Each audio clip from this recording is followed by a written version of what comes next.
Au-delà du fait d'observer, il fallait vraiment entrer dans l'action et pouvoir permettre aux gens de se construire leurs propres outils.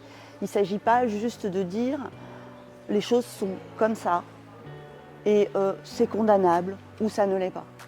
C'est une histoire de modifier une perception de l'autre et une perception de soi-même, comment je me situe par rapport à l'autre, et d'apprendre à ne pas juger l'autre sur ce qu'il est supposé être ou ce qu'il est supposé nous apparaître.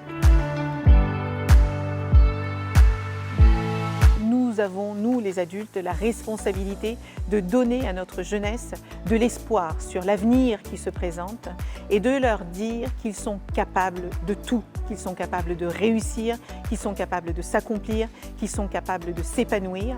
Et oui, ils rencontreront des difficultés. Oui, le racisme existe, l'antisémitisme existe, les xénophobies de toute forme existent. Je vous encourage à questionner vos biais, vos préjugés, vos stéréotypes.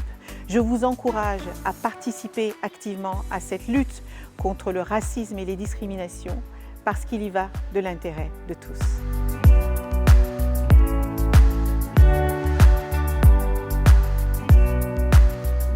La période difficile de la Covid-19, l'UNESCO a fait un constat terrible qui, pendant cette période, les inégalités ont été exacerbées. Bon, on a assisté à des discours d'haine, d'intolérance, la violence, etc.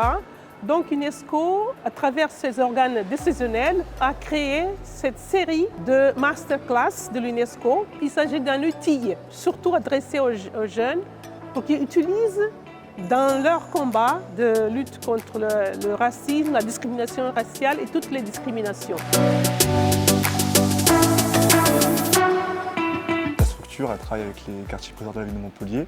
Donc on est sur le terrain et on voit tout ce qui est cette exclusion, cette discrimination, ce racisme. Et que nous, à travers ces masterclass, donner des outils adéquats pour pallier à ça. Oui, c'est aussi l'occasion effectivement de se questionner aussi en tant que professionnel.